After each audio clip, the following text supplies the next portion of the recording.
اردو زبان و ادب میں تخلیق، تنقید اور تاریخ وہ چار بنیادی عناصر ہیں جن سے اردو تہذیب و تمدن آباد ہے۔ ان چاروں عناصر کے ستونوں کا یکساں بار اٹھانا ہر کسی کے بس کی بات نہیں ہے، لیکن خالق کائنات بعض کو اس کی قدرت عطا فرما دیتا ہے۔ ایسے ہی لوگوں میں سے ایک نام اسلم مرزا کا بھی ہے۔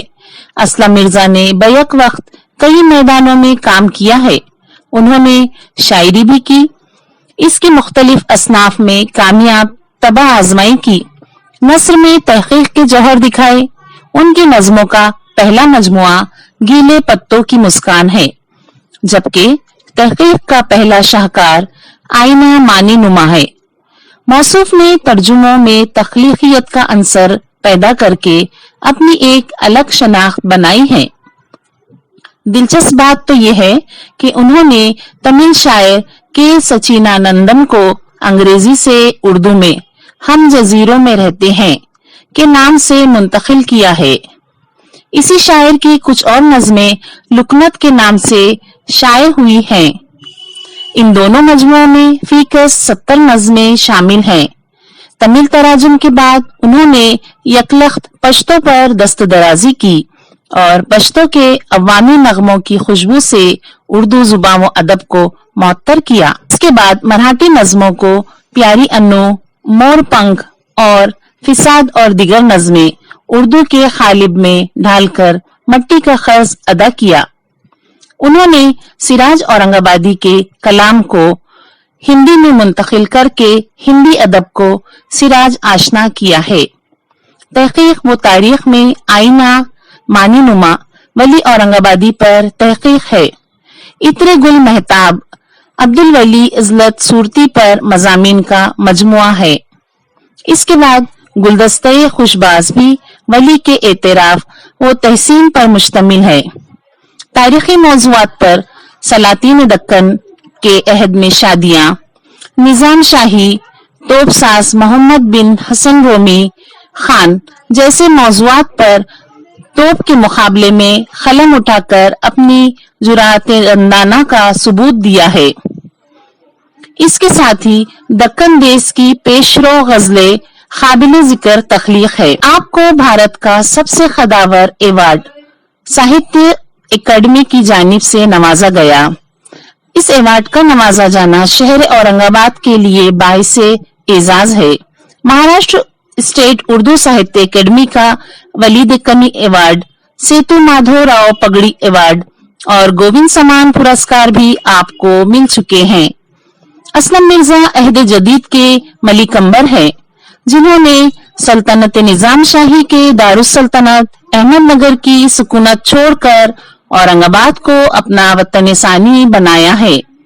اسلم مرزا کی خصوصیت یہ ہے کہ وہ اپنی پیشہ ورانہ مصروفیات جو لیبر لا کنسلٹنسی سے متعلق ہے، اس کے ساتھ ساتھ یہ سب تخلیق و تحقیق کا کام کرتے ہیں۔ مشاعروں اور نشستوں میں مستعدی اور پابندی سے شرکت کرتے ہیں۔ ان کے بارے میں صرف یہ کہا جا سکتا ہے کہ اپنی تخلیقات سے اردو کے حوصلے آزما رہے ہیں۔ اب آپ جناب اسلم مرزا صاحب سے آؤ تبصرہ نگاری سیکھیں۔ تبصرہ دراصل ریویو کو کہتے ہیں، نقد و نظر کسی فن پارے پر، کسی کتاب پر، کسی بھی موضوع کی کتاب پر ہو، اس پر اظہار خیال جو ہے وہ تبصرہ کہلاتا ہے۔ تبصرہ کرنے والا جو ہے اسے مبصر کہتے ہیں۔ مبصر جو ہے اس کے بھی کچھ خاص انداز ہوتے ہیں۔ سب سے بڑی اہم بات یہ ہے کہ مبصر کو اسی موضوع پر اپنے خیال کا اظہار کرنا چاہیے جس کی اسے جانکاری ہے۔ کہنے کا مطلب یہ ہے کہ کتاب آپ کے پاس آئی ہے تبصرے کے لیے، آپ مبصر ہیں، آپ کے پاس کتاب آئی ہے سیاست پر، آپ کو سیاست سے کوئی لینا دینا نہیں ہے، پالیٹکس پر کتاب آئی ہے، آپ اس پر تبصرہ مت کیجیے ایز اے مبصر، کیونکہ وہ آپ کا موضوع نہیں ہے. تو موضوع کا خیال رکھتے ہوئے مبصر کو اپنے خیالات کا اظہار کرنا چاہیے، اور وہ تحریر میں ہوتا ہے. تبصرہ جو ہے تحریر میں ہوگا، تقریر میں ہوگا، اس کو آپ اظہار خیال کہیں گے.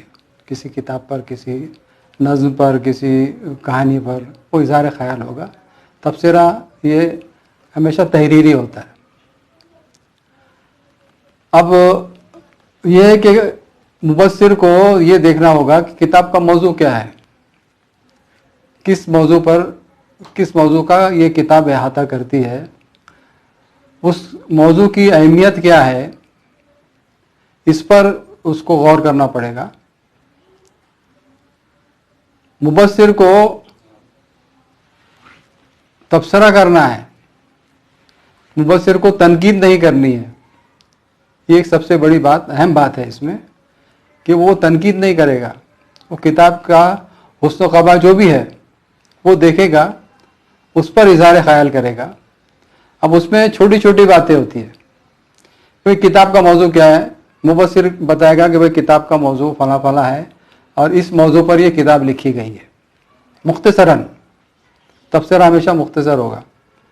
وہ اس موضوع کو تھوڑا سا پھیلا کر بتائے گا کہ بھئی اس موضوع پر مصنف نے یا جو بھی مؤلف ہے، اس کا مرتب ہے، جو بھی ہے، اس نے کیا کہا ہے، مختصراً وہ بتائے گا کتاب کہ اس میں کیا ہے، کس موضوع پر یہ لکھا گیا ہے. اس کے بعد یہ بات مختصر ہونا چاہیے بالکل، اس میں زیادہ تفصیل میں جانے کی ضرورت نہیں ہے. مبصر کا کام یہ ہے کہ جو کتاب خریدنے والا ہے یا جس نے کتاب پڑھنی ہے اسے اکسانا ہے، اس کو انگیز کرنا ہے، پڑھنے کی طرف اس کو راغب کرنا ہے. بھائی فلاں فلاں کتاب ہے، اس کو راغب. یہ مبصر کا کام ہے، کتاب میں دلچسپی پیدا کرنا. اس کے بعد وہ یہ دیکھے گا کہ بھائی مصنف نے اپنے موضوع سے کس حد تک انصاف کیا ہے. مبصر یہ دیکھے گا اور بتائے گا، تحریر میں بتائے گا پڑھنے والے کے لیے کہ بھئی اس کتاب کا موضوع فلاں فلاں ہے، اس میں مصنف نے اس طرح سے کام کیا ہے، اچھا کام کیا ہے. یہ اس میں آئے گا. زیادہ تعریف ہی ہوگی کتاب کی، زیادہ تعریف ہی ہوگی، تنقید کم سے کم ہونا چاہیے. اس کے بعد یہ ہے کہ مبصر نے ترغیب دینا چاہیے، پڑھنے کی ترغیب ملے، اس طرح سے اس کا جو تحریر ہوگی اس میں اس قسم کا اثر آنا چاہیے کہ اس کو اسے ترغیب ملے. اس کے بعد مختصراً کتاب کہاں چھپی، کتاب کی قیمت کیا ہے، وہ کس طرح سے حاصل کی جا سکتی ہے، کہاں سے ملے گی، اس کی قیمت وغیرہ کیا ہے. یہ اس کا بھی خیال رکھتے ہوئے اس کو وہاں پر تحریر کرنا چاہیے کہ جو بھی قاری ہے، جو بھی تبصرہ پڑھنے والا ہے، اس کو آسانی سے وہ کتاب، اگر اس کی دلچسپی پیدا ہوتی ہے تو وہ کتاب خریدے. اس کے لیے اس کی نشاندہی کرنا بہت ضروری کہ بھئی فلاں یہ کتاب ہے، فلاں فلاں جگہ سے آپ کو ملے گی. تو مبصر جو ہے اس کا کام، جیسے میں نے پہلے بتایا آپ کو، تنقید کرنا نہیں ہے. ہی از ناٹ، یعنی وہ نقاد نہیں ہے کتاب، وہ مبصر ہے. صرف وہ ریویو کر رہا ہے کتاب کو. ریویو کرنا یعنی دوبارہ دیکھنا. کتاب آپ کے سامنے ہی دوبارہ دیکھ رہا ہے، اس اپنا نقد و نظر جو ہے وہ بیان کرے گا اس کو. تو اس پہ تنقید کرنے کے لیے مبصر زیادہ جو ہے کتاب میں حسن کیا ہے، کتاب میں افادیت کیا ہے، کتاب کیوں پڑھنی، یہ کتاب کیوں پڑھی جانی چاہیے، اس پر اس کو بات کرنا چاہیے. کتاب کتنی قیمتی ہے، تو یہ بات کرے گا وہ. اگر مبصر کو کتاب پسند نہیں آتی ہے، وہ اس پر بات کر سکتا ہے، لیکن پھر وہ تبصرہ نہیں رہے گا، وہ تجزیے کے ذیل میں چلے جائے گا، تنقید کے ذیل میں چلے جائے گا. کیونکہ اگر آپ کو اس موضوع سے دلچسپی ہے لیکن آپ مبصر کو یہ سمجھ میں آئے کہ بھئی اس کتاب میں کوئی خاص چیز نہیں ہے، اس کی طرف اشارتاً کہہ دے تو بہتر ہے. زیادہ تفصیل میں جانے کی ضرورت نہیں ہے.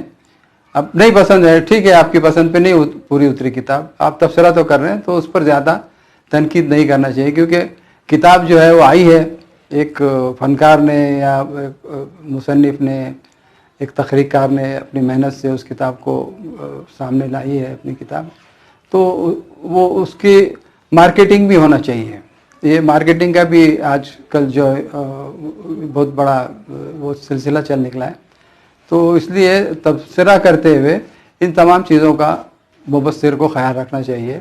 ایسے یعنی میری جو میں نے جو دیکھا اور سمجھا, اس بنا پر میں یہ بات آپ سے کر رہا ہوں. تو گریز تو تنقید سے جیسے میں نے بتایا وہ تو ہونا چاہیے. تبصرہ کیجیے, آپ کتاب کے حسن و قباح پر جو ہے آپ گفتگو کر سکتے ہیں. یہ تبصرہ.